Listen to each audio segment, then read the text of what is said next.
I probably shouldn't even be talking on public right now because I'm like so kind of wound up. But Well, this is the House of Woo. We can just talk about that. There's no reason we don't have to stay on this subject at all. What's going on with you? well, I pretty much have just adopted the good old fashioned old time religion view. Hmm. I enjoy listening to the mystics and the philosophers a little bit, but it's like I just come back to the good old Bible. So But that's yeah, but that's what resonates with you, right? I mean, yes, it's.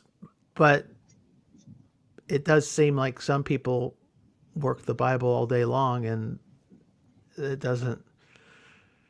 They draw different conclusions, or they at least their behavior it produces different behavior in them. I find it extremely helpful. I love the Bible, and I'm one of those people who meditated till the sun came home, and I landed back in the Bible myself. So I drew very different conclusions than Sam, and I stared into the void. yeah. I heard that part of the thing, which it's funny that Sam Harris, like on my radar, he's reappearing. I haven't seen him in like 6 years. And now all of a sudden he's back. I guess he was never gone, but just in my view. But yeah, I did see that part that he said. It's like you don't need a book. Everything you need is in your own mind. Like so, yeah. This is such a philosophical topic that can't really be experimented. But I just completely disagree. Well, there's a Like I lot of don't trust. evidence, and there's a lot of evidence to the contrary, right? And I mean, like I mentioned Alan Watts earlier. A great guy, beautiful speaker,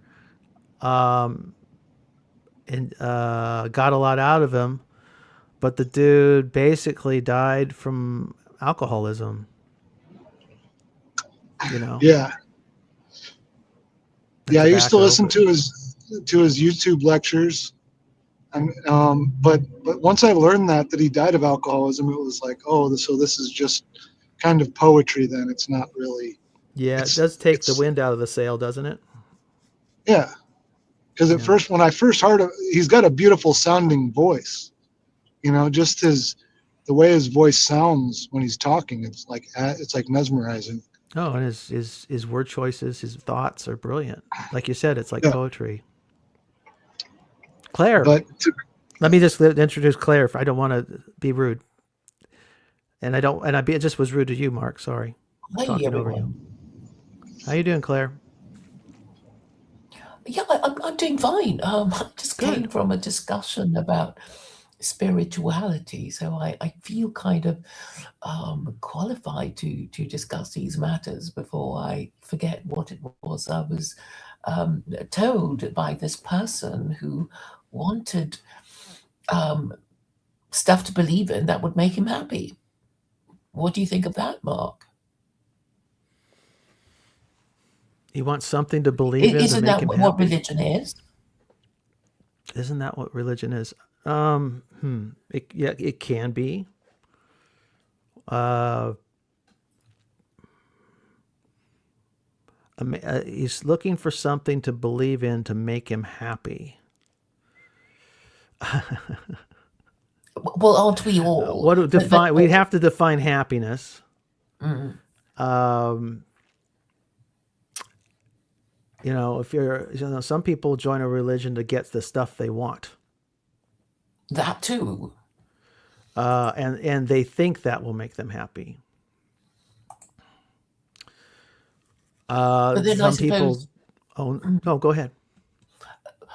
I mean, I'm just I'm working through the saying, list of options in my mind, and it takes some time to kind of massage this out and make sense yes, of it. I think you were going to say that the next thing would be instead of making ourselves happy, we make others around us happy, or we um, make obey God's laws to make God happy. And if God is pleased with us, then He'll protect us from injustice and evil.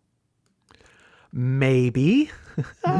Well, See, we've that's got the book of Job in the Bible for us Bible people. We've got Job, and we've got Christ, and we got Christ on the cross crying out to God, my God, my God, why have you forsaken me? Mm. Okay, and this is the path to obedience for a Christian. I mean, happiness. I would say, are you?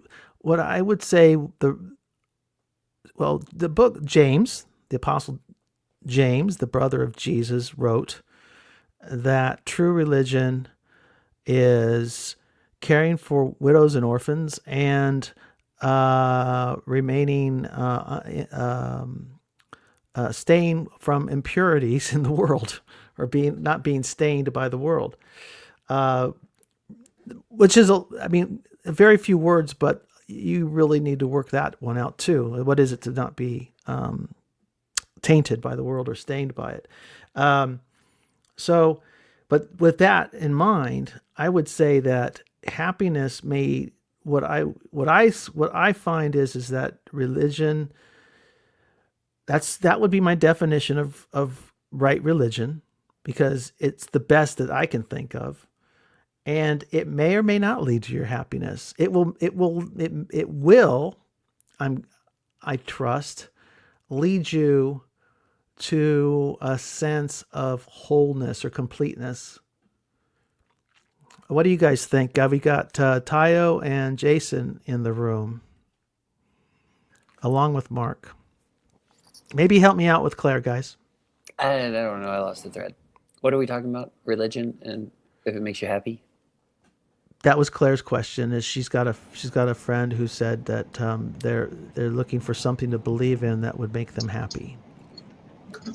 Yeah, and then she said, "Aren't we all?" I think we kind of all. I mean, I would think that would apply. I feel like that's kind of a reduction of what religion is, but I don't think it's wrong. No. Yeah. But what is happiness, and what are you tracing? What are you trying to get? Is it I think are you going after a transactional religion? One that is you put in the coin and you get the can of soda out? Or these days it's more like your credit card. Yeah. But is it a kind of, a vending machine religion? Put in this, get this back. Or are you is your religion more of a realization that you're in an ocean of mystery and difficulty and angst, and what you do is you let go and trust in the goodness of God as best as you understand it, and let that experience carry you through life day to day. Is it a grabbing, or is it a letting go? In my experience, religion tends to be true religion, or the best religion is more of a letting go. It could be as simple as letting go of my money to give it to somebody else, right? Or Yeah. it can be letting go of the things that of my ambition, letting go of my ego, even though I continue to keep adding to it daily. Do you think? Because I heard you mention Job too. Do you think Job let go, or was he holding on? Seemed like he struggled. Yeah. Well, that's true. Because I know Jess has said before that he holds fast, and Sherry both say he held fast to his integrity. So it seems like he was trying to hold onto something, but then the end of Job, almost the feelings you get, I don't know about the particulars, but the feeling or vibe I get from it is that he was he got to a point of letting go, but I don't think that's necessarily right. The book does seem to be a journey.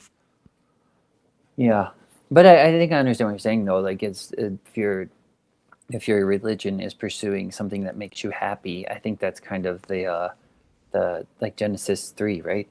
With the fruit of the knowledge of good and evil, like it's beautiful. It's, I don't know, the pursuit. You know what I mean? If that makes sense. Because what are the three transcendentals? That's what I always think about. Those is like goodness, beauty, and truth. It's like those are so, those are subjective, I guess. Like you don't really know what's good. You don't really know what's true or what's beautiful. Like they're all just kind of assumptions. And I think the fruit in the tree is described as being like good for food. So there's good, sweet like beautiful to the eyes, and it makes you wise. Mm. So it's like the three transcendentals are right there. So yeah, I don't think it's just happiness. I do think happiness is included because I think goodness, beauty, and truth is included in like salvation. So I don't think they're like, and I think happiness is part of that. So I think it's a it's somewhat right to say that, but I feel like it's kind of a reduction or incomplete to frame religion in just that way. Mm-hmm. One last thought for me is with what you're saying. I mean, where I went to is you have to enter the kingdom like a little child. Hmm. With Jesus, it's always there's a learning process, and you have to give you.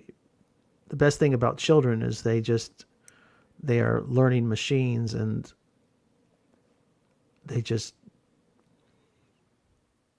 Yeah. they play, Mm-hmm. and there's a lot of play, I think, in right religion. Hmm. Well, my right religion thing could be that's probably bad wording on my part, but that's what I got. No, stick with it. Own it. Claire, are we helping you out? I mean, I'd like to help your friend. Are they unhappy? I think so, but we're not meant to be happy, are we? We're only meant to reach that transcendental state for all eternity when we get to the other side, if we fulfill certain expectations of. Well, that's a bargain anyway. That's how, the bargain as I understand it. Hmm. Eternal bliss, as opposed to eternal damnation, according to how we perform in this life. The examination hall. I find theologies that think of things this way to be, I don't know if impoverished is the right word. It's like they're quite like childish, almost. It's like carrots and sticks, you know. And I think That's how it is. But well, I don't think it is. I think that that's kind of like our way that some people have expressed morality, and some communities have tried to use religion to get people to think about certain things. But I don't think it's a particularly profound expression of religion. I think there's better expressions on offer that such as those things. Well, for example, I think that universalist Christianity is much more profound, and I think that what I view as in Christianity the kind of best moral message throughout is the constant overturning of human ideas of vengeance and retributive justice in favor of forgiveness and restorative justice, I think. well, I think you get these ideas of mercy and forgiveness in Judaism and Islam too. It's not exclusive to Christianity. Yeah, no, I didn't mean to claim it was. Just in terms of giving an example, right? That's the one I want to give. But I think that any religion has different theologies that people will express, and some of those are, in my view, quite crude ideas of retribution based around carrots and sticks that I think end up not being very good and harming people psychologically. But the Eastern religions have the same kind of idea as regards reincarnation. You know, if you're a good boy in this life, you get to, a better life in your next life, and if you've been a naughty boy, you're going to get a worse life in your next life, which is kind of also transactional, but maybe a bit vaguer, right? It's not as scary as you will suffer eternal damnation of burning forever in hell. It's some vague stuff about a worse or better life, and maybe that's not so scary, and maybe the reason why Western man has been so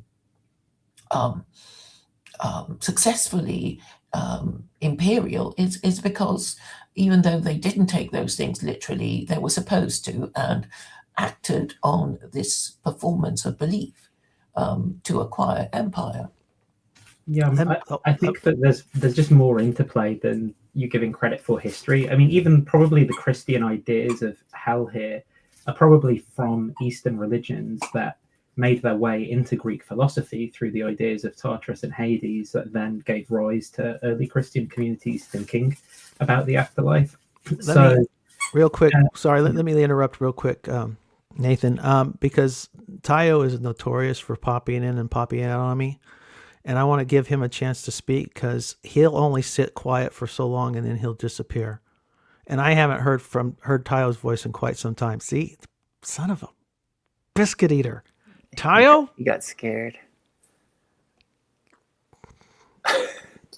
You just come back. Be kind. Be a true Christian and come back. Go ahead, Nathan. Finish your thought. He's just such a jerk.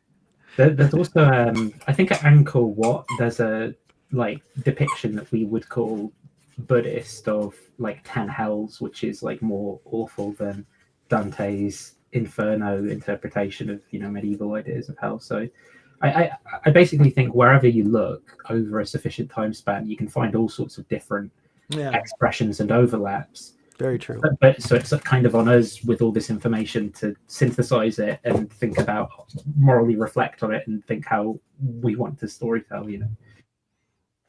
Yeah, I like that, Nathan. I agree. There's a kind of anthropology of the human imagination with regard to sin and hell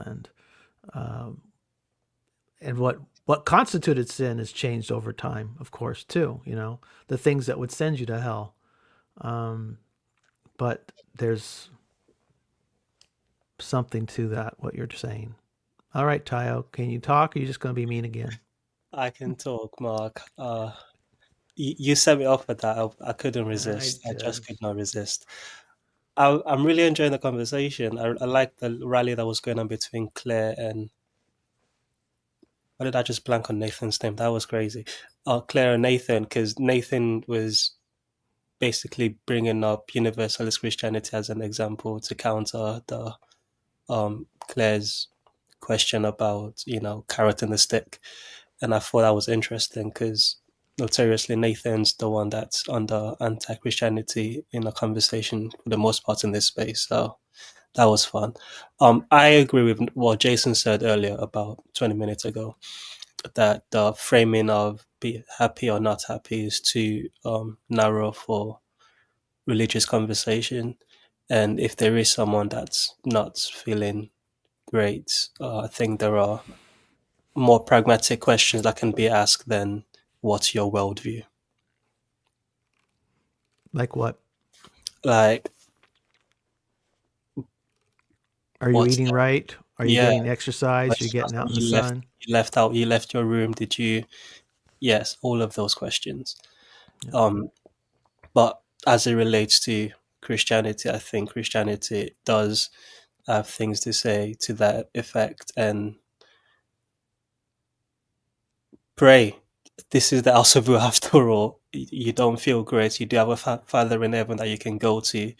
And that's the privilege that I enjoy as from my worldview, to say there are times when I don't feel great and, sometimes worse than others. But at whatever time, I do have the privilege that I can go rant. You brought up the book of Job earlier. You can, you don't, it doesn't have to be a nice prayer. You can rant at God. That's also acceptable. Now, you might not like the answer that it gives you, but yeah, you're allowed to express how you feel to the Most High, and I enjoy having that privilege. Yeah, God help. That's been my prayer most of my life. That's all I got more often than not. I can't hear. That's good enough. That's one of my favorite prayers as well. Yeah. Yeah, it's just because I don't really always know what I need. Are you hearing us now, Adam? Yeah. All right, cool. Yeah, I don't always know what I need or what I should ask for, but since God help seems to do. And the thing is there's good theology. It can actually theologically work out why God help is really could be some of your best prayer, because I think I've said this before in the House of Wu, that Christian theology teaches God is omnipresent and above all and in all, and so the nice thing with, and of course in part of the Trinitarian theology, sorry Sam Tiedemann, you get all of God present in all places. So you find it's not, you don't get part of God in a rose and part of God in a tree and part of God in you. You got all of God that's ever been and ever will be. Okay, even those words fail you, but all of God, period, for all eternity, is right present with you right here, right now, and you have all of His attention. This is basic Christian Trinitarian theology. So that complete, full presence and undivided attention is on you. So when Jesus says the Father's counted the hairs on your head, I think he means it in the most literal sense. So when you say God help, God really does know exactly what you need completely. Now, can you grok that? Can you let go and trust that to the same degree Jesus apparently did? Well, that's the challenge for me. I mean, it's for anybody who trusts in that. That's the challenge. But there's good theology. It's a theologically appropriate prayer, I would say. God help. That's my way of agreeing with you, Tayo. Yeah, I think I'm not as biblically literate as I once was, but the verse that talks about we do not know what to pray for, Yeah, but the Spirit groans for us, something like that. indeed. All right, full house. Anybody who wants to talk, just let her go. Mark just came back in. Mark Sorry, came back. If Mark Adam. has something. Adam's here. Claire I Lorax. just, one thing that I keep thinking about, pretty simple, but the word blessed, blessed, people say that one of the meanings of that is happy, Right. where there's like similar. It's probably not a direct translation, but It is so blessed translated are, like that sometimes. Yeah. Mm-hmm. blessed are the poor in spirit, blessed Mm-hmm. are those who mourn, blessed are the meek, blessed are you when people persecute you for me. So it's kind of Indeed. paradoxical. True. Blessed are those who are reviled and persecuted for For my my name's name's sake, sake. shall receive the kingdom of heaven. Easier Adam, have said you than been on? done. Easier said than done, indeed. Adam, have you been on my channel before? No, I have not. Oh, well, welcome. Oh, thank you. Thank you. What I'm hearing through this conversation, or what I'm projecting onto it, was something like a fundamental question of what religion is and where Christianity fits in that space. Sure. Okay. I really, much to my surprise, but not chagrin, Mark, I agree with like much of what you've just said about the Trinity presenting a world to us in which everything is filled with all the God that is and ever will be. And then Mark just brought up this is it the Beatitudes, the Sermon on the Mount, these weird Yep, sure. contradictions. To me, this is the heart of Christianity, and I don't mean to say it invalidates Claire's point of view or any of the questions that were raised earlier, but the point is, to me, I don't know if like I can just get on my soapbox and recommend this one, Schmemann, for the life of the world. Yet Christianity is not about right or wrong. Schmemann makes the argument that Christianity is the end of religion itself, the end of these categories of the sacred and profane, and the transformation or the revealing of the world as sacrament or icon of the kingdom of heaven. And it is in that suffering, in these weird contradictions, that we find something not like happiness, but like real joy. And to me, that's a complete. I don't know if negation maybe negation is the right word, but it's a complete. It's completely orthogonal to all these questions that we're asking about the secularum and all that. To me, those are very pre-Christian or pagan questions. What's good, what's right, what works, what's going to help, what's going to make us happy. Christianity isn't about any of that, at least to me, as I've recently been colonized by Schmemann. That's what I want to say. I'm glad we came back onto this. Sorry, I'm just going to jump in. Because when Claire and Nathan were going back and forth, I found myself agreeing more with Claire in terms of the right and wrongness of Christianity. There is narrow is the path. I am the only way, the truth. But all of those, verses come to mind, and I think we can do some more of. Nathan, you call me. Yes, I don't know what's going on. I probably need to give you a ring or something. I keep forgetting your name, but yeah, I think we can sort of slip too easily into the. I mean, in my Christian background, it's the framing was it's a relationship, not a religion, to try to make Christianity not seem as fundamentalist or something like that. But I think I don't want to lose the strength that comes from the Christian worldview providing you with right and wrong, such that you can stay on the narrow path, which, like both Mark said earlier, easier said than done.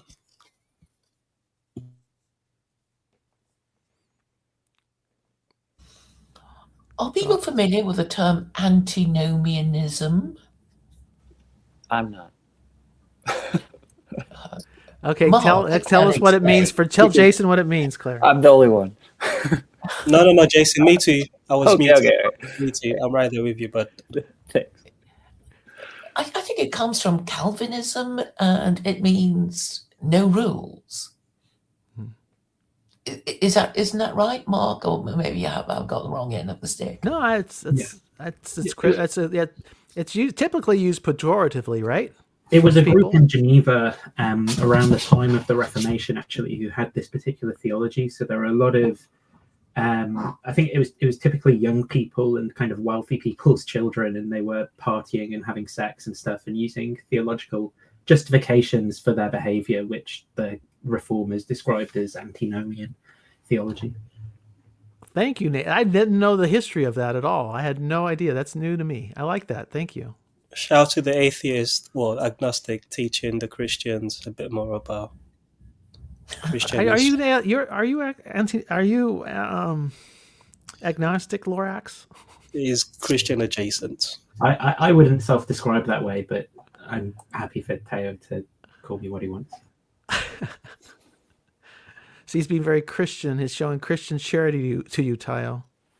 I don't think of Nathan as. I think, again, this is the thing: is put me in a room with Doug Wilson and Nathan.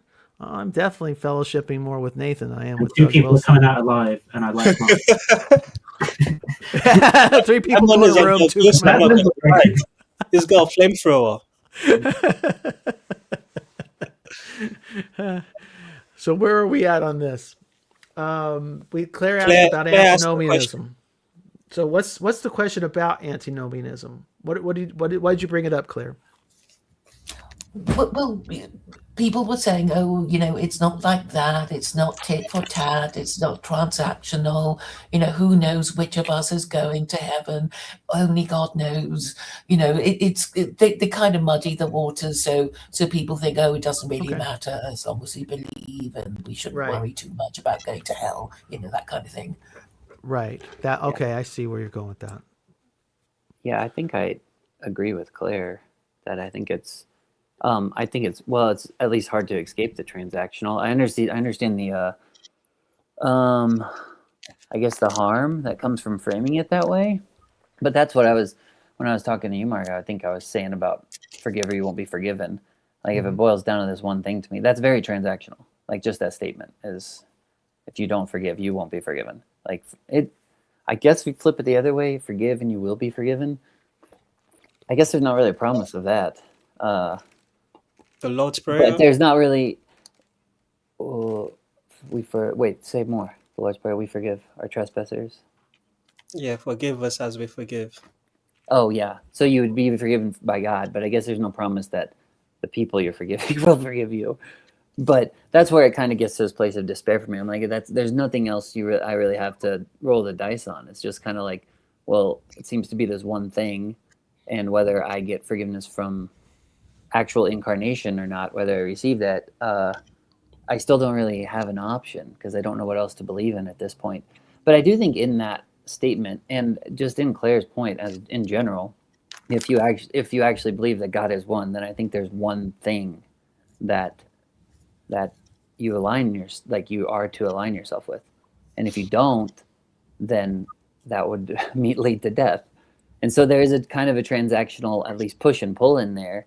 And we experience life as transactional. I mean, even just marriage is transactional. You make vows and promises. I'm going to be this. I'm going to do this, not that. Otherwise, there's no more relationship. Well, you can break the relationship, it helps these rules, right? That we know what we're supposed to do, and we know why, our spouse is not happy because we know we haven't done that thing. But if we did do the thing, then they'd be happy. But if it's all, you should know how I feel about this and that, and then, maybe you don't, and, you won't get it unless they do tell you, and they might not do it for reasons of their own or something, a lot of things that ought to be clear are not. And I think a lot of us have, met blind spots and things that we refuse to see, even though, it's pointed out to us again and again and again. And so I think, it should be made clearer rather than, more opaque. Did someone have? I heard somebody. Adam? Did anyone listen to Ken at Climbing Mount Sophia's recent conversation with that guy, OG Rose? Is his screen name? I think his name's Daniel or something. He pitched something. He said, forgiving isn't true or good, but it's beautiful. And when we forgive, we do something like we give back the fruit. We give back the knowledge of good and evil. Now, of course, it's necessary as a church for us to endeavor to live aligned with pronomianism, to live aligned with that which is true and good. But the calling, the Christian calling, is to forgive, is not to give up that attempt to live a life ordered and conformed to the one, but to give back our certainty about good and evil. And that distinction I found really helpful, and I don't know if anyone else finds it relevant here. But it's not a rejection. It's not total antinomianism, which, by the way, just like a little shout out here, I actually believe antinomianism is like the heresy at the bottom of like moral therapeutic deism and secularism and liberalism as a whole. But there's that subtle distinction between endeavoring to live in conformity with truth and goodness, but not in certainty about it. And that's what I think. That's Can I ask you really quick? Is this the channel you're referring to? OG yeah. So that guy, I think his name is Daniel. He just had a conversation with Ken at Climbing Mount Sophia. Yeah, Climbing Mount Sophia. That's where the conversation will be. Climbing Mount Sophia. Oh, the conversation is Climbing Mount Sophia, not on this channel. It's on Ken's channel. Yeah. All right. Thank you. I did not see that conversation, but a conversation I did see that's relevant to that is one between on Gaudium at verse 22. I don't remember his name now. Larry Chap, is that his name? But he had a conversation with DC Schindler and someone else, and they were speaking about beauty and the beauty in the context of the loss of authority. And they made the case that what authority affords is to be able to discern beauty. It's not and the reason I think that's related to what you said is you mentioned something like Christianity is more to do with beauty than with truth or goodness, and the truth and goodness should not be you can't be certain about that, but beauty is more malleable and that can pull you in. Am I understanding you correctly? Yeah, I think that's a really great point. I'm not sure if I'm actually following your thread here, but one of the points Ken and the guy made in the conversation was that truth, goodness, and beauty are co-equal, or at least as argued by Aquinas or Augustine or whatever. But that co-equality is only observable from the perspective of beauty, and that's why beauty is primary. So that ability to discern beauty is actually upstream of the ability to discern truth and goodness. I don't know if that follows.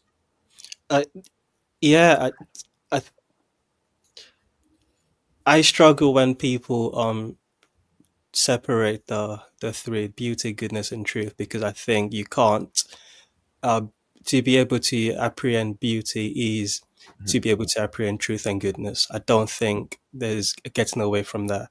And I can sort of intuitively have a sense of what you're pointing out when you say beauty is basically more accessible to us than truth or goodness is. Is that also a fair way of putting it? Or am wouldn't I struggling you too much?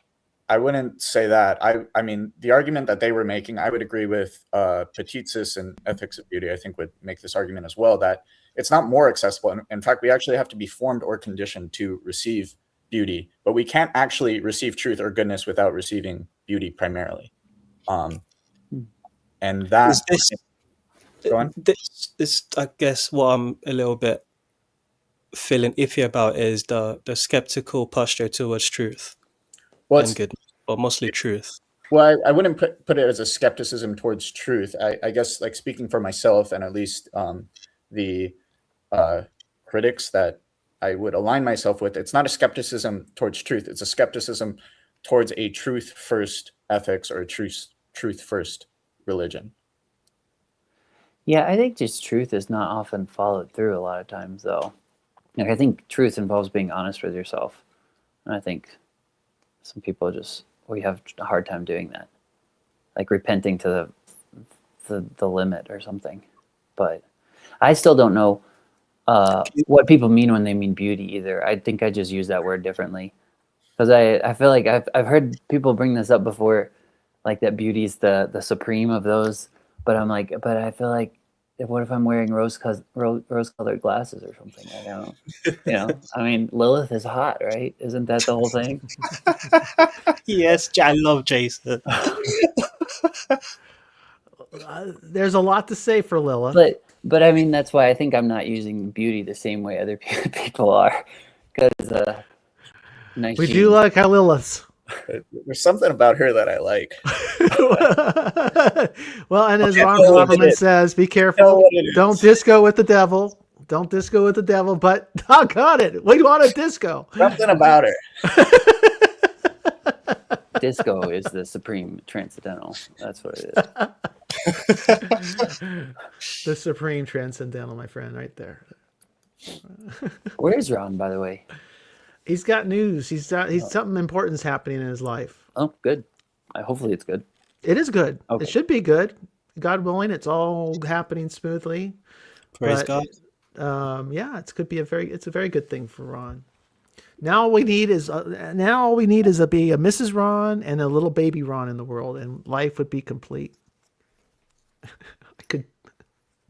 He's getting up there. Maybe he'd have to marry a pretty young woman, I'm thinking.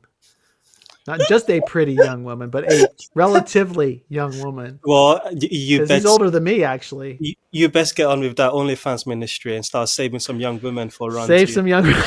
I'm here to find a good girl for Ron Copperman at OnlyFans. Come to Jesus. Claire, I have a question. I saw your comment where you said aesthetics is for art historians. So I'm assuming you're referring to like beauty in that way, and morality is for philosophers, and you're referring to goodness. Am I correct? And what do you have to say about it? Well, I suppose I would concentrate on, less subjective matters and, maybe not talk about, obviously truth is useful and a survival strategy and beauty, can be influential. But goodness is I guess, we're back to morality again. And I suspect a certain reluctance to talk about these things because there's just a hint of antinomianism in this group, I think. Well, I do see. I struggle with this, and I've tried to come up with. I don't have a good label for myself because I do kind of still. My metaphysics tends to be more Tibetan Buddhist, and I tend to think that nobody gets away with anything. But it's not because there's a great big daddy God out there judging you. It's just built into the universe that your future life is shaped by your choices, and what you choose is what you get. And sometimes it's accidental, sometimes it's intentional. Drop a bowling ball in your foot's going to hurt. And you may not walk for 6 months. That's built into the universe. God is not being mean. It's just that's the way the universe is made. On the other hand, there is a place for grace. In fact, we're hopeless without it. That's my Christian half. And I'm not real, and like I said, I have so little in common with someone like Doug Wilson that you put me in a room with Sam Harris, and I'm definitely going to be buddies with Sam Harris, and not with Doug Wilson. So I mean, I think and I would warn people to not follow people like Doug Wilson. That's how strongly I feel about Doug Wilson. But there are other people who say, no, Mark, you need to be more forgiving, more open, more full of grace and forgiveness. And I'm like saying, and I'm waffling. I apologize for waffling, but I say in this sense, I'm agreeing with you, Claire. I would say that if I'm too nice to Doug, I may ineffectively warn people away from him, and getting them over to people listening too much to Doug Wilson. They could be like taking in a toxin that will poison their soul. Mm-hmm. But I suppose if you don't agree with Doug Wilson, you just have to say, I don't agree with Doug Wilson because A, B, C, D, E, F, and then people will respond or not respond. But at least you have, said why and widen the debate and allow people to agree or disagree and extend the conversation. But perhaps it's difficult to actually make these lists. Well, but within church culture, that's seen as being, but within church culture, that approach tends to be seen as divisive. You guys can tell me if that's true or not, but it's my views tend not to be very popular when we take this turn, more often than not in the corner. I have fans and I have hate watchers, and I hear from the hate watchers more than not. Well, I loved it when you called yourself an extremist, Mark, because I think it just means that you're prepared to defend your position and not say, "Ooh, let's change the subject," which I suppose I find quite frustrating. I mean, sometimes you do want to talk about these things, and then everybody says, "Oh, but it's not polite; it's divisive," and let's talk about something else. But these things can be festering sores. I mean, obviously Doug Wilson has a following, and people do feel that something more needs to be done than just voting Republican. Yeah, and I don't want to make this a hate Doug Wilson thing. I want to hear from the other guys too, and maybe they can shed light and help me grow. No, let's hate him. I don't know who he is, but let's hate him. I love Doug Wilson. I really do. Come on, Kyle. What the heck? Even when he refers to the American Civil War as the War of Northern Aggression. Yeah, what about and there were good godly slaveholders. Yeah, I think Doug Wilson might have some views about you, Tayo, as a person that wouldn't be good for you. He'll let you serve him coffee. Let me put it that way. That's between him and God. I love Doug Wilson. I see what you're doing. You're doing the old Kanye on what's it called? I love Netanyahu. I love Hitler. No. I genuinely, I find him entertaining, and I do think he's genuine in his conviction. I agree. I respect anyone that's willing to go against the grain for the sake of their conviction. That's someone that's saying it's between me and God, and I'm like, yeah, God will judge you. It is. You appreciate Hitler and I mean, for the similar reason why I like Claire. Claire spends time in this corner despite she's been cast out many times, and she's still willing to have conversations with people that disagree with her. So that's a trait I'm always going to respect. Yeah. Well, you don't like it in my case, but I also suspect you don't like it. I have defended you so many times. You should see me in some cases, but I think that you're being inconsistent with this. So, like, for example, I don't think you would appraise the Munich Putsch as like a good thing because it was going against the grain to try and overthrow the German government with the Nazi Party, right? So I missed what you said. Say that again. I think the thing you said needs a lot of caveats about like going against the grain. Like, sure, it's good when within certain limits, when people are willing to not just go along or be browbeaten into a position because they might think something is true, but that's not like an absolute rule. There are many cases where people do that and it leads them to committing genocides and murdering people and doing horrible things. So I wouldn't just endorse it flatly. It's not the ultimate standard by which I judge is, are you going against the grain, because that would then just circle back to be not useful, because like you said, there will be times when going against the grain is the dumb thing to do instead of the brave thing to do. So yeah, but that's not the only reason why I like Doug Wilson, but that's one of the reasons that I gave as to why. I do think I find him very malleable with my AI creations. He makes an excellent Santa, a first-rate Puritan, as well as an Arab sheikh. I mean, there's a lot you can do with Doug Wilson.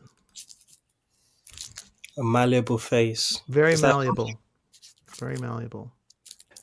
Yep, that's antinomianism right there. Full circle moment. Yeah. Claire, what is I don't want to derail too much because you mentioned changing topics and stuff. So if there's something you want to drill down on, I'd love to go through with it. And it seemed like you were wanting to focus on morality. Well, yes, but I know that the title is A House of Wu, which is all about, spirituality and So then rules are kind of, very precise, and we argue about the meaning of words, but, spirituality, feelings, we want to feel, safe and good and, going to a good place. But then it sort of means we have to follow the rules in order to feel that we're going the right way, doesn't it? It's all interlinked, whether we like it or not. Yeah, I would think so. Because I think even if you take arbitrary rules and you just make arbitrary rules, like they are restricting just they're just restricting in general. So I think they're just creating an identity. So if you're straying from that identity, then you're just like, you're feeling lost and feeling, if you're not following those rules, then you're disconnected from other people, which you would end up in just like solitude after a while. Or you could end up in a more universal, like antinomian place, I guess, where things seem to be a bit arbitrary and nothing really matters. And I think that's people's contention about universalism as well. But the reason I kind of come back to universalism is just because I don't think you can really ultimately escape it. If everything is connected in some way, I think it will all be reconciled. But I do think I don't think that means that things are meaningless, and I don't think that means that sin isn't sin. I think that just means that injustices mean a lot more because you actually have to deal with them. You can't just give forgiveness and walk away. Like, you actually have to repent. You actually have to be reconciled. You can't just toss things in the trash and hope they never come back up again. Yes. Like, you have to take responsibility for your actions. But I do think like some rules, like even when I'm reading the Bible, some rules seem to be a bit arbitrary. Like there's one rule about, I think it's in, maybe the Book of Kings. And it talks about this group of people and they don't drink any wine. And it's like, it's this group, and that's how they kind of define their identity. It's like they never drink any wine ever, or something like that. In the Old Testament, I suppose there's probably this idea that maybe intoxication is not good for us. Yeah. Well, I mean, it is and it isn't, right? Yeah, I mean, it sounds a bit boring, but really, the commandments are always about, do this and don't do that, and obviously there's a reason for it. And talking about spirituality, okay, we can talk about the speed limits because that's kind of morally neutral, and we don't need to get upset about, each other's moral standards. So if you're driving within the speed limit, you drive serenely. You have a sense of, motoring righteousness. You don't think you're going to get a ticket, and so you enjoy the single peace of mind. But if you drive above the speed limit, you think, well, is the camera going to flash? Am I going to get a ticket? Yeah.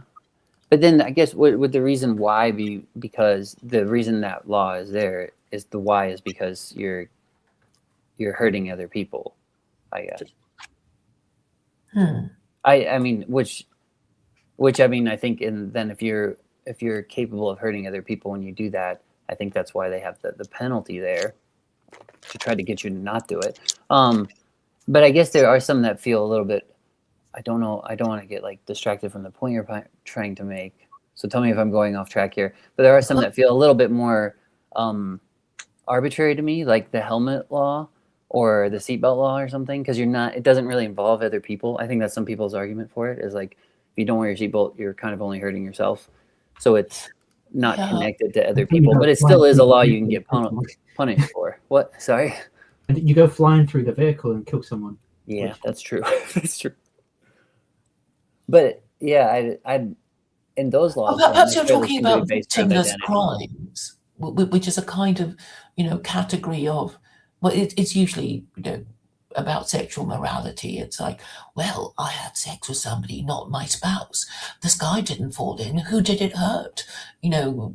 Mind your own business, that kind of thing. Can I read a passage from this book? Yes. Okay. Mark, is that cool? Yeah, absolutely.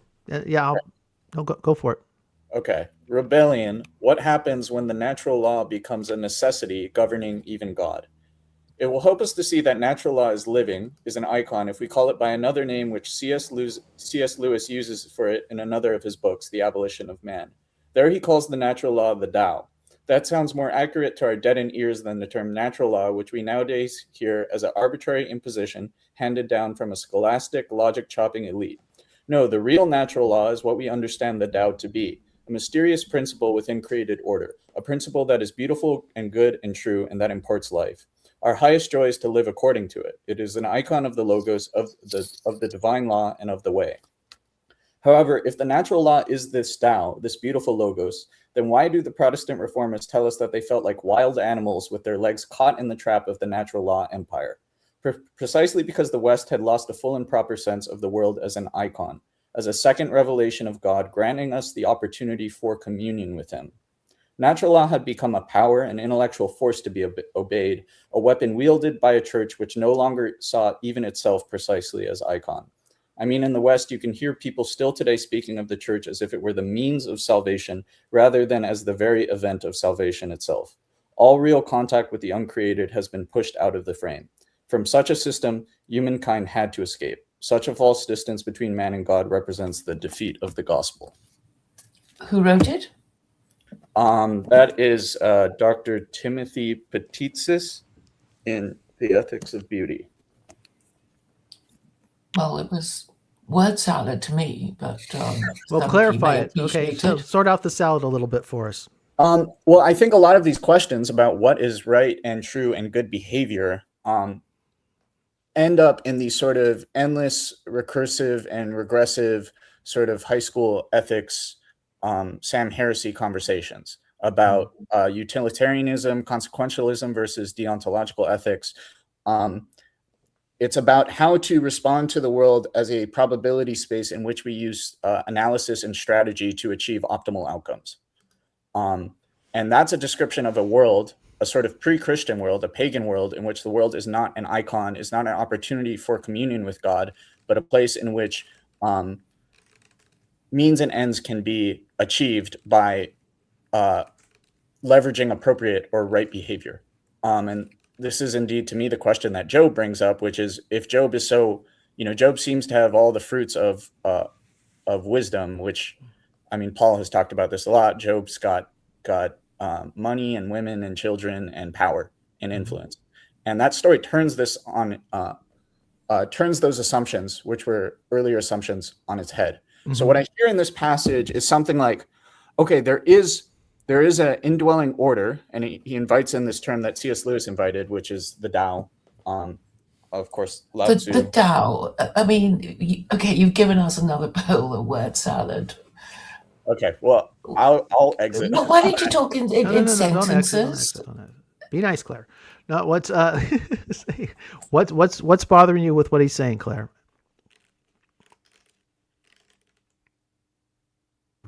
What happened? God smited her. I didn't. Claire, come back. I was asking a question. I was just being silly. Don't leave. I'm looking at people's. Yeah, don't leave Adam. Don't leave Claire. I didn't. I wanted to ask her what her best woo story was. I don't think we her yet. Did we offend you? Did I offend you? I just said be nice. I don't think Claire gets offended. I wouldn't really worry. Well, we'll have to talk about Mark because we're supposed to be talking. I'm going to be on her channel. She's interviewing me Thursday afternoon. So I mean, hopefully. I think we should be nice to her, but I think she's got, and she probably does get offended at some things, but I don't think this did. She's got, like Tayo said earlier, she has stuck around through a lot worse. People have treated her pretty bad. It's okay. Sorry for word salary without me. I'll carry on without me, she said. Okay. We love you, Claire. So just come back when you can, if you like, and we hope we didn't offend you. I'm sorry, Paul, but I can't carry on without Claire's contributions. I can't make sense of it. I'm throwing passive aggression back because of that. All right, so what's next? Okay, well, I started this. I don't know if you guys were around with the opening part with Sam Harris, the clip. No, I missed it. Play it again. Let's play it. Was he saying that the rational thing is for Israel to kill all of the? Well, yeah, he was saying that Christians clearly just have not profoundly experienced the joys of non-dual meditation, and that's why they're Christian. Very good. Which is hysterical because I know so many people in the corner, myself included, who did like copious amounts of non-dual meditation, and yes, and I know Mark, you're one of them. Yeah, I think it's a pretty silly statement. And the other thing is that, I mean, a lot of theologians would argue that there's just no real difference between a lot of these religious experiences, you know, that actually a lot of the places people get to are very similar, whether they meditate or, you know, like contemplative prayer, for example, might be considered as being very similar to some of these meditative practices. But Sam's got weird views on what he's doing when he does these things, and his wife has terrible philosophy of mind views. So, can I? So Sam is like the high clergy of antinomianism in my book. Like Sam is. I don't know about that because he's actually very conservative, right? Like, I mean, that, like, I wasn't kidding. Depends on what you pick, right? Depends on the subject. Like, he views the world in like categories of racial purity. He views Islam as dirty. He hates it. He's been fighting Islamic scholars for years who have been pointing out that he is empirically wrong and he just won't accept it. He's completely irrational on these points. I don't think he argues for like anything goes at all. Like, he's in fact, his terrible meta-ethical theory, he thinks, establishes a set of rigid moral rules that every person can and should be reasoned to. Well, he functions like a moral absolutist without any reference point. Yeah, that's exactly what I mean. That's exactly what I mean. He would say he has a reference point, but he has a very bad... Well, it's himself, in a sense. Yeah, well, no, he would say his reference point is put your hand on a stove if you disagree, because he claims that everyone would agree that that's bad, and that's the starting point for ethics in his view. Now, there's many issues with what he's doing here, but I mean, I don't see a difference between, say, telling a story about God grounding ethics or something, and the point is that anyone can tell a story about some like starting point that they want, and then justify their first order ethical commitments by referencing a story that anyone can say anything about, right? Like, you can say, put your hand on a stove, and we start there. You can say, you know, put your hand on Gromit and he's really soft and it's nice, and we start there. You can say, God really likes the things I like. He doesn't like the things I don't like. And that is what people do when they engage in theological disagreements, right? And so I just don't think that these meta-ethical disputes get us anywhere, because we typically disagree about our actual first order values, and that's just what we should talk about. Yeah. But Sam, I mean, I don't even want to say this, but Sam's whole problem is that he like refuses to acknowledge that he'll acknowledge that there are what he calls like brute facts, like axioms at the basis of his worldview. But then to dispute those, he's completely, he finds that totally anathema. So yeah, I agree with you. You guys want to see Ron Copperman's presentation on Yes, spiritual warfare? but I do Yes, have to go. I'm so. gonna listen from the phone. But yes, Okay. Me Okay. too. All right, All right. Jason. See ya. Thanks. Say hi to your wife. I Everything will. going well with the mother-in-law? Yeah, she's doing great. Recovery? We just got back to Colorado. We got home Sunday evening, but when we left, she was driving again and everything. So she was recovering really well. There were a few complications like the first week, but then she started getting back in there. So Okay. yeah, it's good. Thanks Cool. for all the prayers Cool. and stuff. Absolutely. And we're getting good reviews on your discussion, the video. That's good. Lots of positive vibes. People love That's you. good. I just want people to like me. That's all. That's it. Just like him. That's what life's all about. That's the true religion. All right, I'll talk to you later. Have a good night. You too. Was Bread of Life Rebecca here around? Or was it a different Rebecca that was around? His Rebecca is she's not a corner person. Sorry. Yeah, when you said, "Can I hang out?" Yeah, okay. Sorry, I thought that was about someone who had joined the stream. No, his wife is named Rebecca. She actually has a channel. Tim in darkness. There's Tim. It's got to be Minnesota. It's Ooh. less than iGod. It looks cold where you are. Not Minnesota. Is it chilly in them there parts? My dash says 35 degrees Fahrenheit. Okay. That's cool. Could be worse, but it's getting there. Is it snowing? It snowed last week. Okay. Any thoughts before I start playing Ron's spiritual warfare and deliverance presentation? I have no thoughts. None whatsoever. Oh, by the way, before I start too, Lorax, how's the puppy? I saw him. It looks like he's well over 20 pounds now. Yeah, probably over 30 because I forget. So 16 kilos and it's 2.2, right? The conversion. Right. So, yeah, he's big at the minute. And yeah, he's good. He went to doggy daycare today, and so he's just tired from getting beaten up by. Actually, maybe I might be able to show you a video. Actually, 1 second Sure. of him getting beaten up. Let me see. What can I? Let me just get the video. Sorry, I'll be 1 second. What's going on, Tim? Did you have anything you wanted to add to the conversation, or are you just hanging out? I just logged on, and it looked like you guys were having some sort of cool conversation, so I logged in, but I don't know what y'all were talking about. Yeah, we're at a lull at the moment. We had a bunch of people, and now we're down to just me and Lorax. That's it. But we are a world unto ourselves, are we not, Nathan? That's true.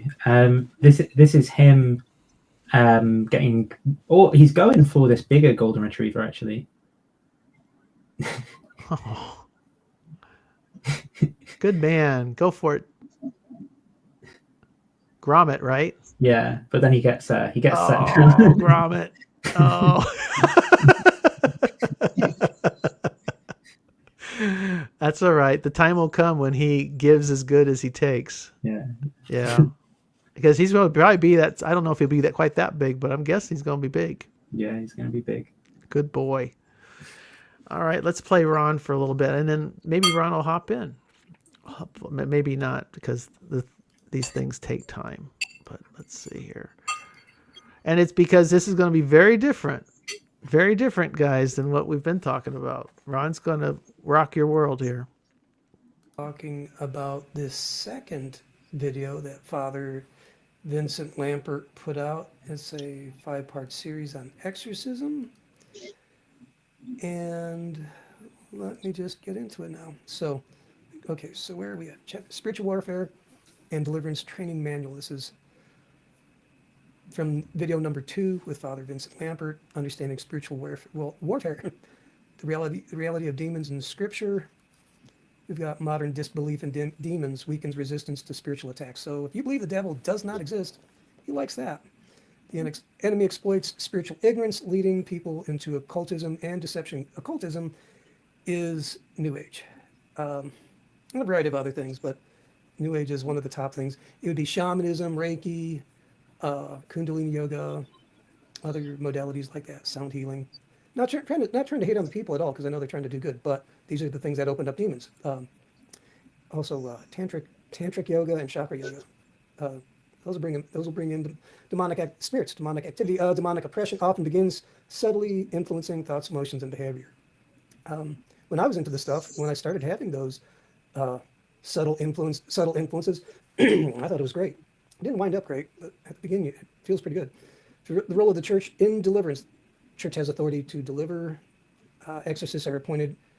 That's a Catholic thing. They're appointed priests, obviously. Lay believers have authority to resist the devil, but it should avoid attempting formal exorcism. On that one, I would say anybody can do it who's a believer. However, you might want to talk to somebody about, well, if you're in sin, don't do it because you can get in trouble. If you don't know what you're doing, be careful because you don't want to hurt somebody just because you're practicing on them.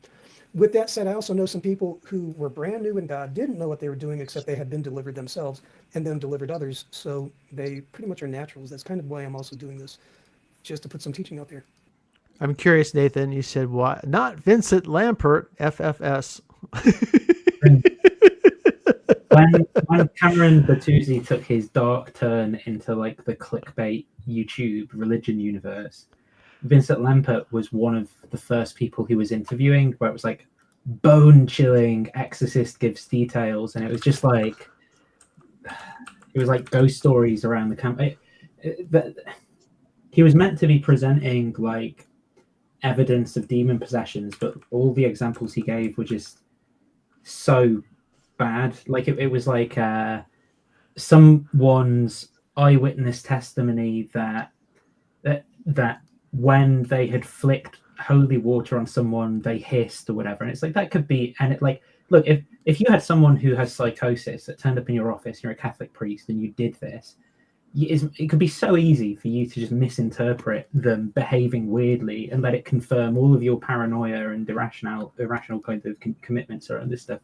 I really don't like the guy. I think he's really bad influence in this space. But the name. I wasn't sure until I pulled it up to see if I thought I had it right in my head, but yeah, if you've been on the if you've been around Catholic YouTube particularly, you would recognize the face. Definitely Vincent Lampert. He comes off as quite earnest. Do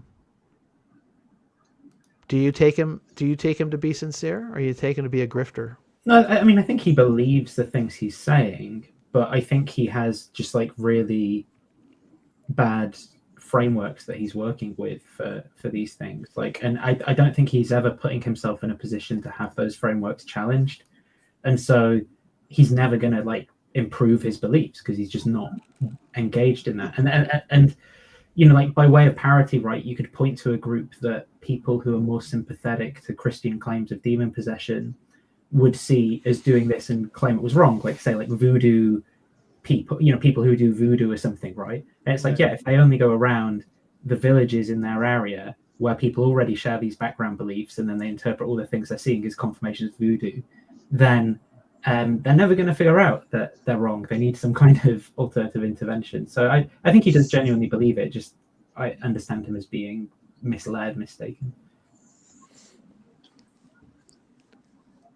Well, this is, I think Ron's coming from a really person that's definitely not antinomian.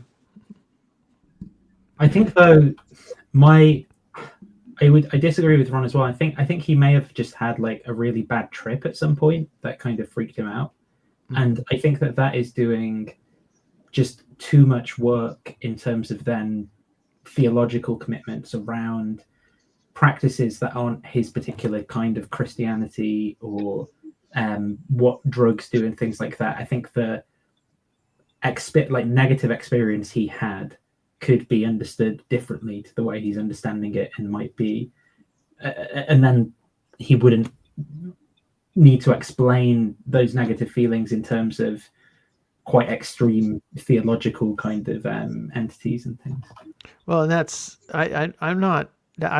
He mentioned various kinds of yoga and whatnot, and we've had this discussion before. I'm not bothered by those things, and I don't think necessarily they open one up to demons. I think, again, you and I would have a problem. It's like, we got to define what we're talking about. But let's just take it at face value and say that it's going to open you up to negative forces, energies, principalities, and powers, whatever those are, but it'll have bad consequences on you. Go ahead. But my back and my tight hamstrings got way better. Yeah. There you go. That's true. Which is, this is why I was hoping to have Ron here. Maybe I should just not do this without him here. Yeah, he's not here to kind of give his side of it, But it is in the context of our earlier conversation with everybody, Ron and Lambert, Father Lambert, present a view that could help. Some people are helped, presumably. There are people who have these encounters, they get prayed for, they get exercised, and they're relieved of whatever was oppressing them. And they now live happier, freer lives. Now, like Lazarus, they may rise from the dead, but they still end up dying of something. So it's not like whatever fixed them is a permanent fix, but it might help them with the problems that they had in the moment. And, I don't know.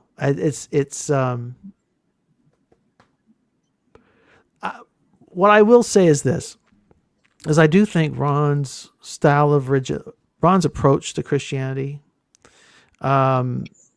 his approach to faith, does seem to very much effectively help a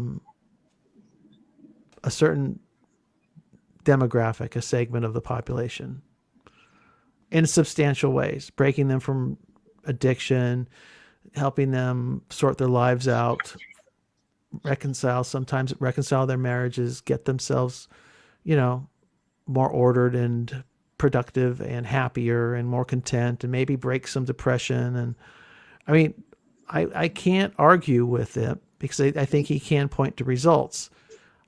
My problem is I can't point to the institutions that practice the kind of religion that he is addressing here and say that's a guaranteed fix, because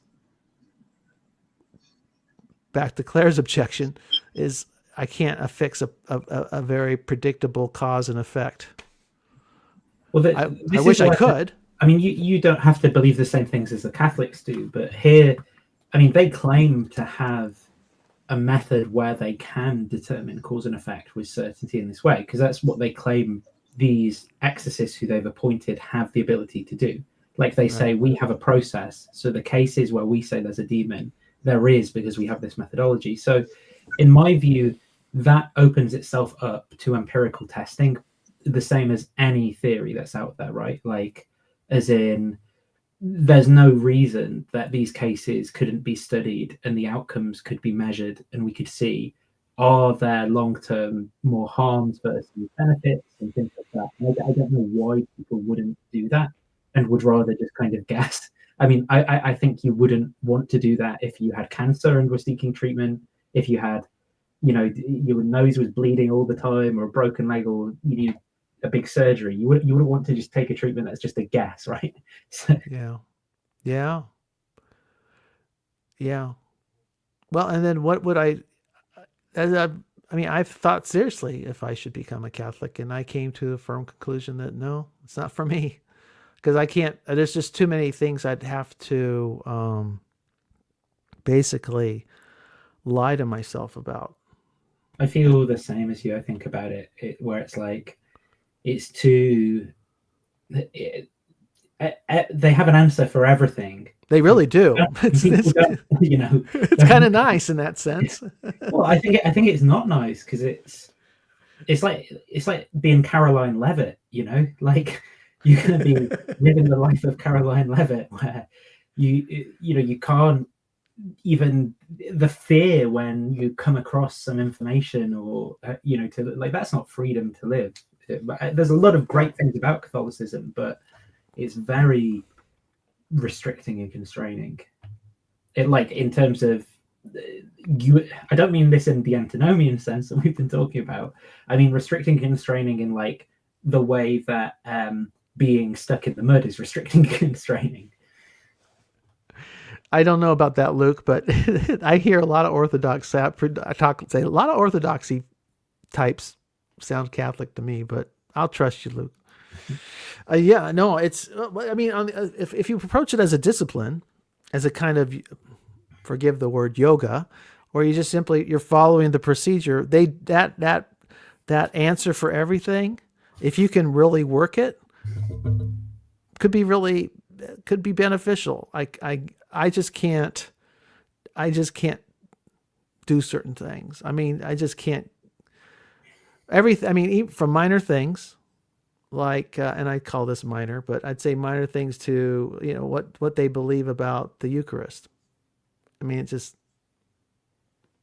I can't go there. It's not that I'm not going to sit around and argue with a Catholic about it. I that's what you believe. That's what you believe. Great.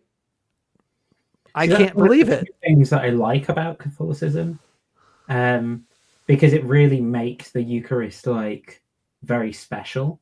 Mm-hmm. Now I don't know that I can make myself believe it, but I also don't know that I can make myself believe the resurrection. It's just like this really beautiful thing to hope on a lot or something. Okay. That can be like ritualized, and the ritual seems to have positive psychological effects sort of subjectively. Now that's not in the domain of rationality, like that's not so my point would be, though, I think there's different ways of approaching even something like Catholicism, and it's when I think it's the same problem I always sort of have is when people have these frameworks, if they kind of can hold them loosely, participate in the rituals and live, then it tends to do well. But if they like see it as offering them a scientific theory that's rational and all this stuff, it just becomes nonsense and drives people mad and makes people Pharisees against one another and stuff. True. No, it's there, and there are Catholics who can hold it loosely, and some who hold it rather rigidly. I think Father Lambert is kind of one of the more rigid types. And I do find him, I've listened to some of his talks and I find him a little anxiety inducing. But then is his name Richard Rohr? Yeah. He's a father, or Franciscan. Make sure I got it right. Yes. Yeah. Richard Rohr, Rohr. Now he's sometimes considered a New Age heretic, but he's still a Catholic priest. Is he a brother or a priest? I can't remember. In good standing. Yeah, I don't know, to be honest. I only know his books. I've not read them. He's kind of popular with the New Age crowd. with the New Age Christian crowd.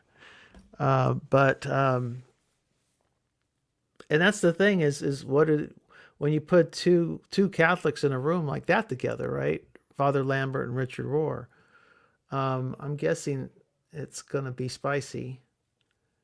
I mean, what does one do? What does Lambert do to Richard, right? Does he just, pull out his crucifix and try to... He pulls out a torch and holds it under his chin and he says, and it was really scary.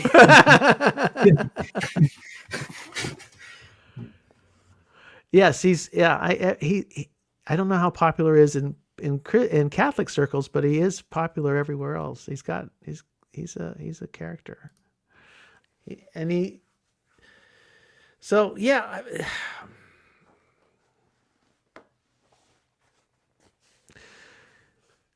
we start seeing a demon in people. I'm really reluctant with it. You know, it's like, on the other hand, there are people there seem to be struggling and they need extra help. So now, what's that about? What's the mechanism there, Nathan? But for what? Sorry, for wanting for exorcism. Okay, let's just assume we're two materialists here. We're not going to buy as scientific materialists. We're not going to buy any of this wooey crap. What's the mechanism? Well, for its function, its benefits. It does seem to work for some people sometimes. Yeah, I mean, I don't think that you can give an explanation here. Sort of, I don't think there are going to be good explanations here purely within the domain of like some science like psychology, because the concept of like an exorcism isn't like a single well operationalized category.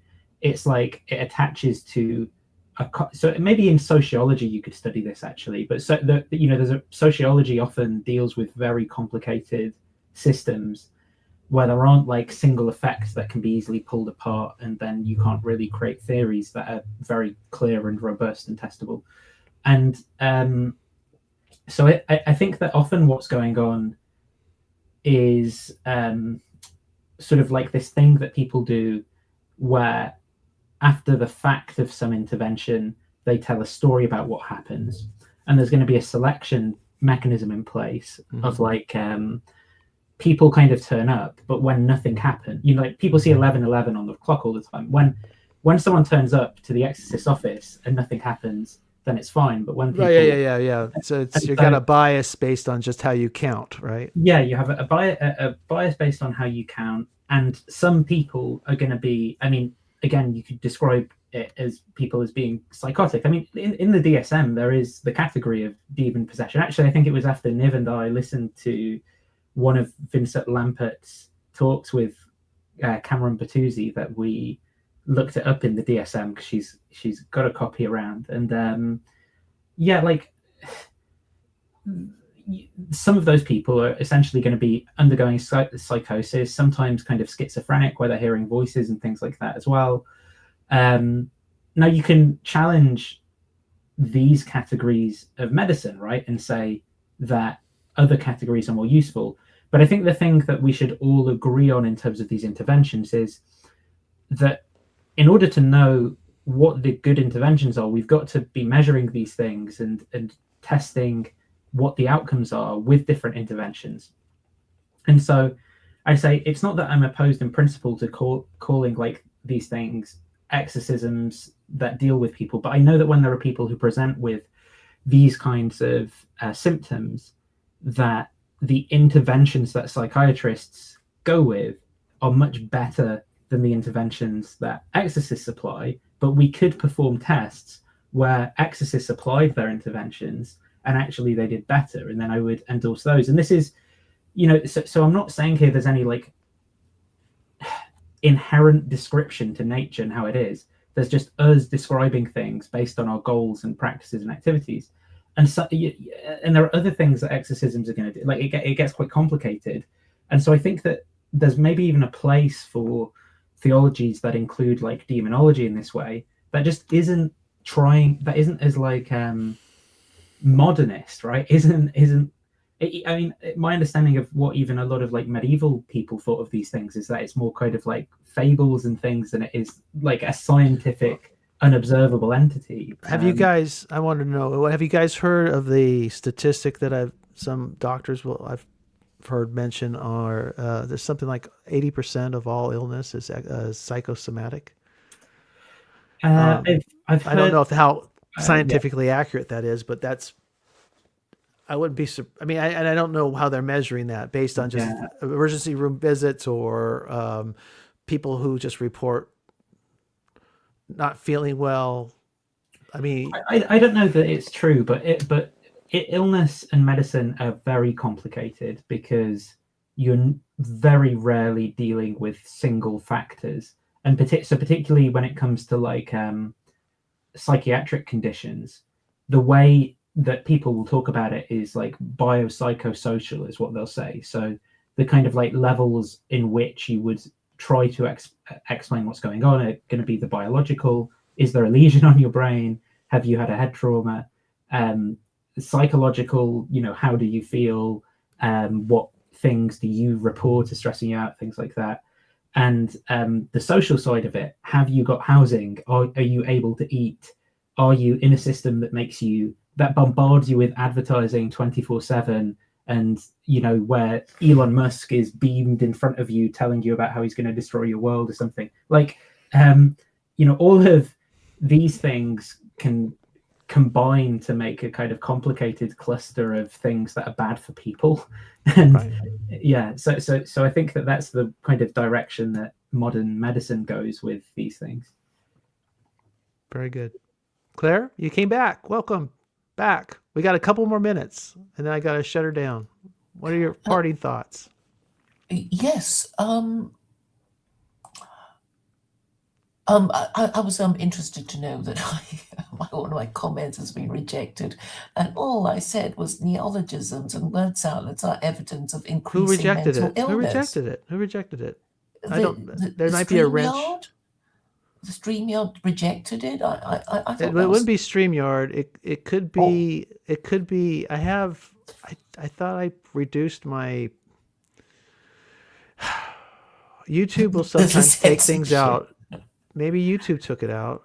I'm sorry, but I didn't do it.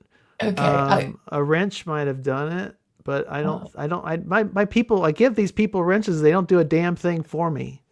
So I've never had anybody with a wrench help my chat at all. So my guess is something with YouTube. Or some wrench having a problem with me. Something happened. I apologize. That's okay, but I was just saying it was fairly inoffensive. Yeah. But actually, it says YouTube rejected your comment. This usually means they think it's spam. Try changing it a bit. That's what StreamYard says. Huh. So. Huh. I'm sorry. No, that's fine. But it allowed me to draw attention to it. But I was just going to say on the issue of mental illness, it seems to be increasing, and I thought it might be useful to define it. Nathan was talking about DSM, which is the manual for the list of mental illnesses, right? Mm-hmm. That's what it is, and apparently it keeps changing. The one produced by the nation with the most nuclear bombs, so they get to be the most powerful. That's not an international thing. The DSM is. There's many different lists. I mean, like people tend to go. I mean, I'm joking, not joking when I say that. As in, people will use like what the American Psychological Association do as a standard, but that is because of the US's economic power in the world, which is related to its scientific prowess and its political power. And it doesn't mean all of the medicine that comes out of the US is therefore bad, but there are different. I mean, it's all value-based assessments of people's minds given in English, right? True. So consider what are we on, DSM 6 or 5? What are we at? I think it's about 6. I'm not certain. And so we've had, and they're pretty radical revisions sometimes. Oh yeah, I think 1 and 2 had homosexuality in. Mm-hmm. Yeah. So it's not an objective standard, to say the least. But the methodologies have completely changed. I mean, like part of the way. I mean, this all gets into like a lot of the history of statistics as well. So like a lot of these weird Victorians, they got some quite crude statistical methods when they realized they could kind of like plot graphs of certain things. And so, they would talk about the average in a distribution as the normal.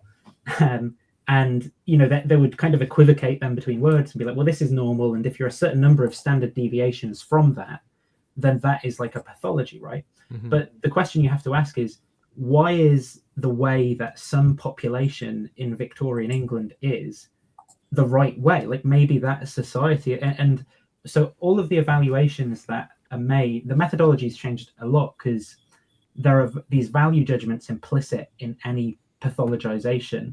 You have to say, for example, like, does the person consider it harmful to themselves, right? And this is where medical ethics gets like quite complicated. Does the person report discomfort as a result of this thing, or is it simply people in society is saying that what they're doing is bad and they don't think it is?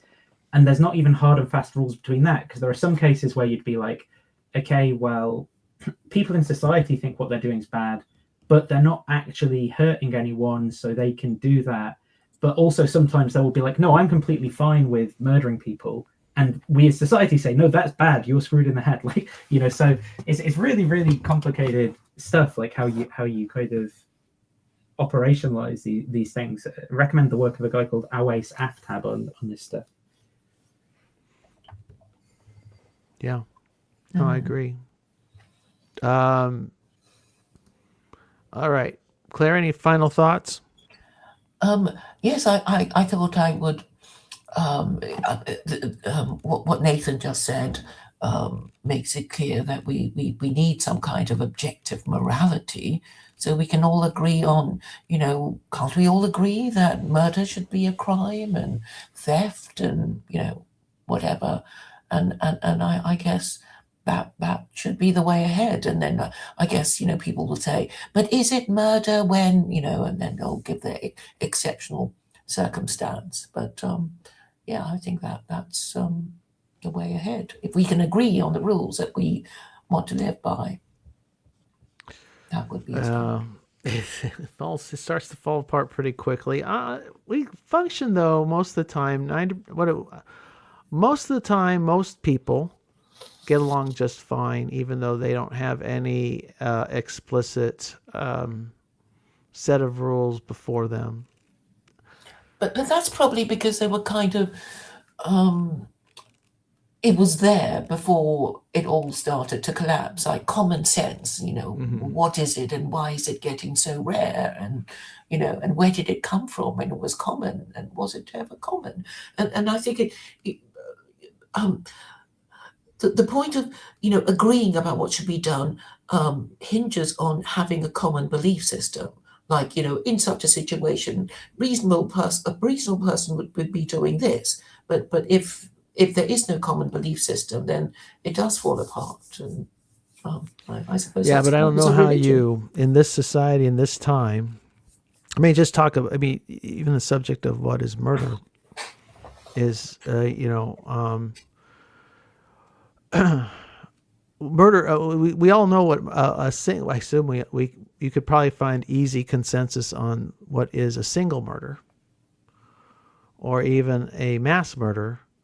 But when the murder becomes genocide and it's politics and it's set into there's a political context to it, it's suddenly very controversial. And you'll divide, half the society will say one thing and half the other half will say something else. And they'll, given enough time and without restraint, they will go at each other pretty severely. Careers will be ruined over it, right? You say the wrong thing you call something genocide in the wrong context, and you could ruin your career with some people, or you could make it with another group. Yes, and that's, well, very difficult to negotiate for people who just want to keep their jobs, because we can all inadvertently end up on the wrong side of the line. It's not murder, Afriel says, if the thing I'm killing isn't human. Yeah, I hear that one a lot. I find it shocking how people are so okay with. I think animal welfare is another big issue that is not often discussed in these spaces. But I think there's a lot of work to do to get people to have sensible, ethical discussions in these spaces anyway. So. Yeah, just talking about how humans treat each other. I agree. I mean, if you want to see if you want to get sick, you know, go to a factory hog farm in the Midwest of the United States. One thing, you'll smell it miles away. And it's against the law in some states to even film video or record video in these places without permission. And they don't ever give permission. And you'll never want to eat bacon again, at least for a very long time, until you smell it maybe and are hungry enough. And and if you could push it out of your mind, what you've seen, and that's towards pigs. Yeah. There's video coming out. It's not. I'm surprised it's not caught on more popularly or publicly. A video of some of the conditions of children being warehoused in these detention centers, that the federal government has set up for immigrants in the United States, and they're inhumane, and as well as for adults. But we have containers of children they look like a slave ship from the 18th century. Very tightly packed, inadequate facilities, no oversight. What I found I learned the other week is 10% of the slave ships rebelled and mutinied. I'm losing your audio a little bit. Speak up or to your. 10% of slave ships mutinied, which I didn't expect to be that high. Do we have a number on that? What? Sorry, from the logs, the ship logs. Oh, that's true. But most didn't mutiny, right? Yeah, like 90%. But I'm saying that's like higher than I would have thought. Like 10% is quite high to me. But... The crews mutiny or the slaves? I think the slaves, trying to break out. Well, I think isn't that maybe? I was thinking about that recently because I saw that diagram, that old drawing. It's historically famous. Everybody's seen it. Even where they show it's just an aerial view of the ship. It's got the hold. And it shows how they line up the slaves' bodies, and that's just how they started out. They stored them kind of like logs in a sense. And it dawned on me looking at that recently when I thought, why they did that is I think they intentionally created conditions to make them sick, because they started out with some very healthy, strong, powerful people. And if they didn't make them sick along the way, making them sick was part of the security measures that the captains surely took to kind of keep these people under control, because if they were kept healthy for the duration of the voyage, they probably wouldn't make it across. They probably would have successfully taken control of the ship. You have to keep them sick just to get them across the water, is what I'm saying. So it's probably by design.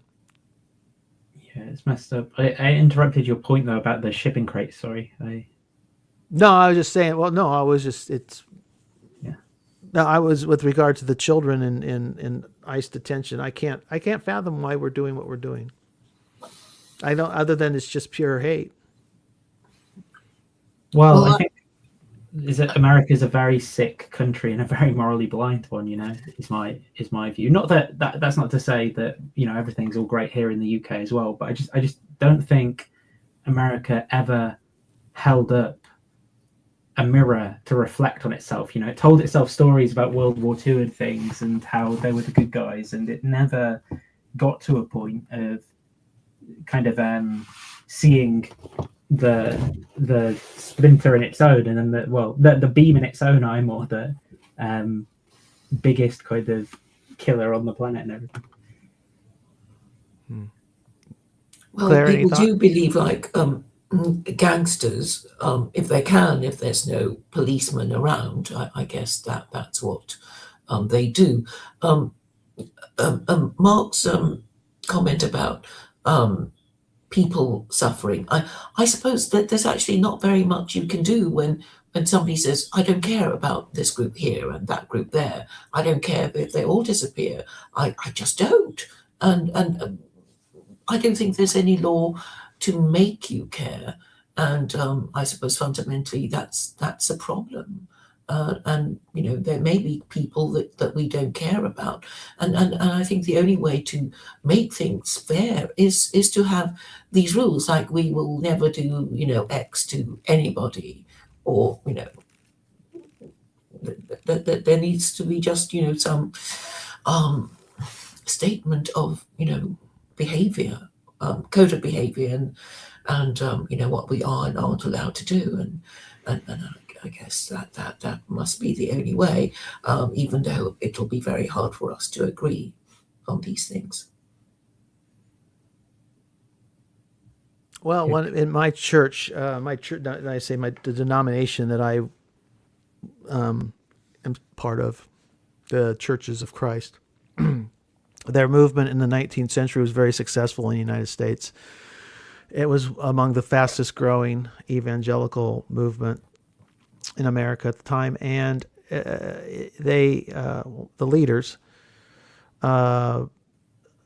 made a strategic decision to not press the race issue, and because before the Civil War and even after, because out of fear of breaking the movement. The Baptists had split north and south, and the Methodists had done the same, and there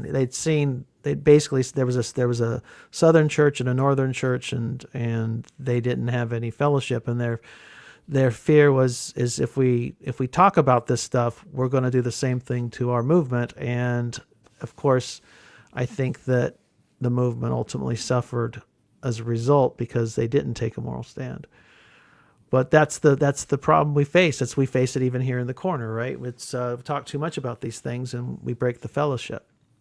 Well, so I was about to say, it's like I would say that the corner is almost a place that endorses and encourages, hateful attitudes towards gay people, trans people, non-MAGA endorsing people.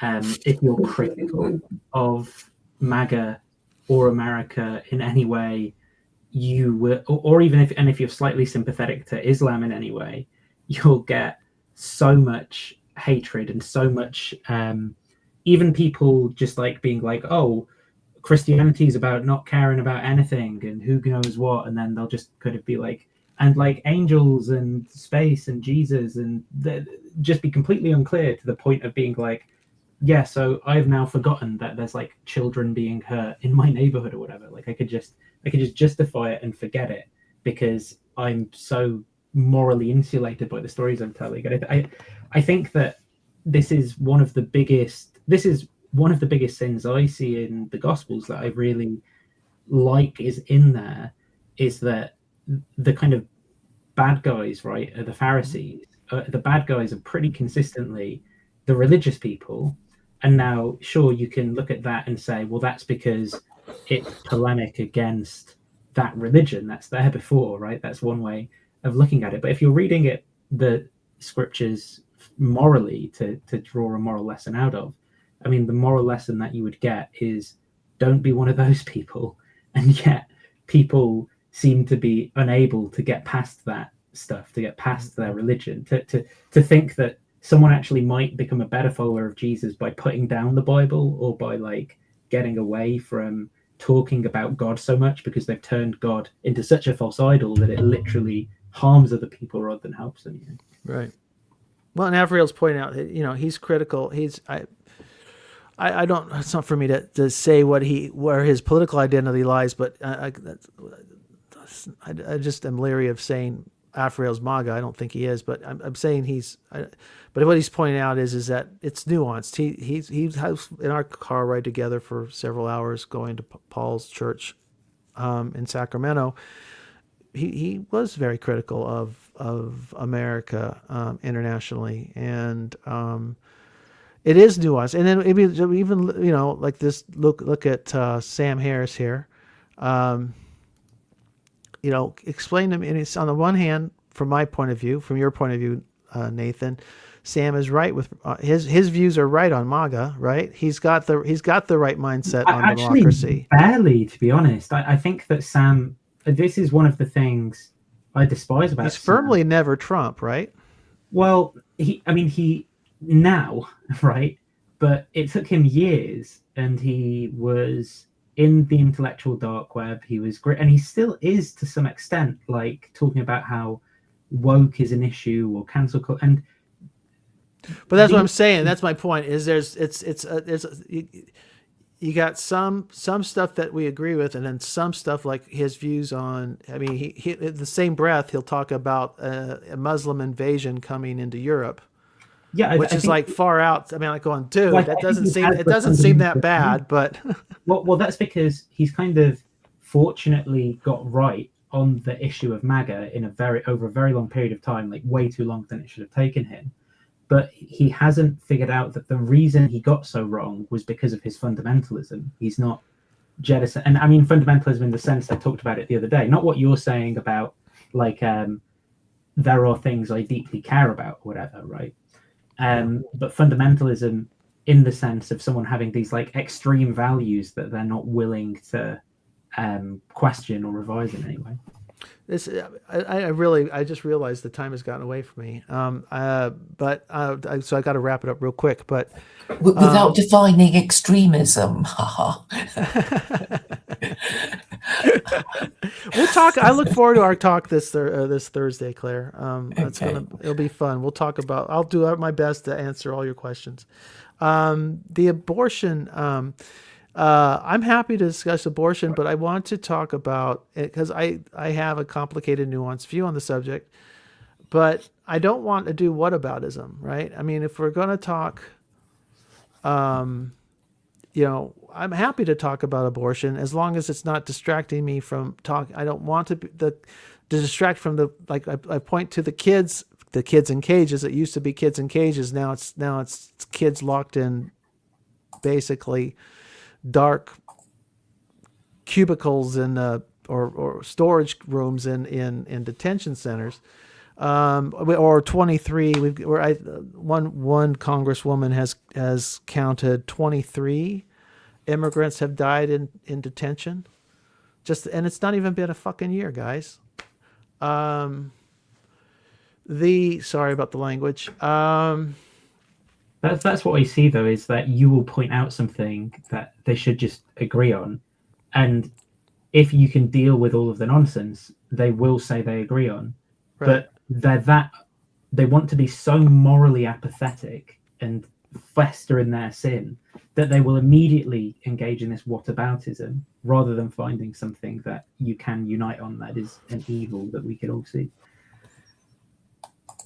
Yeah, so that's what I'm saying is it's I don't want to lose sight of the children in front of us, the people the innocent in front of us who are being hurt, and then we can and if we can agree and move forward on things that are plainly in front of us, and then we can talk about to me issues like all the other issues. I mean, from the quality of the water to abortion to the quality of our elections, the integrity of our elections. I mean, there's lots of things to work through. I mean, bridges falling down. I mean,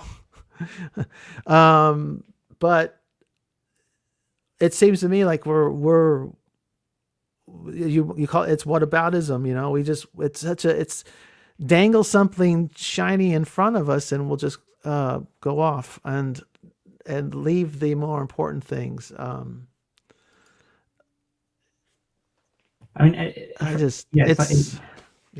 thought. It's just endlessly frustrating because you're like, this terrible thing is happening and we should be politically acting to stop it right now. What about Biden's laptop? Hunter Biden's laptop. You're like, I don't care about it. Right. Make it a Sam Harris point now almost. That's I don't care about. They could find bodies in what's it that he said? They could find bodies in Hunter Biden's basement or whatever. Right. No, I mean, it does. That's exactly how the arguments go. It's done sincerely, unfortunately. It's not like we're I take it that folks mean it in earnest. I don't know if they feel helpless towards it. But if we could, I'm guessing 70 or 80% of Americans would easily, when they would see child abuse, would respond negatively towards it and insist upon its immediate stop if it's right in front of them. If it's behind a screen, or a card signed Donald Trump. Yeah. Yeah. I don't. There's so much complicated. Oh God. Okay. Let's. We didn't make any progress, but I do look forward to having Ron here to give us his good news and to talk more about dealing with demons and Father Lampert and all of that, because it's a point of view, and I'm trying to learn how to give space to other points of view, try to do better. Because I can be rather dogmatic sometimes.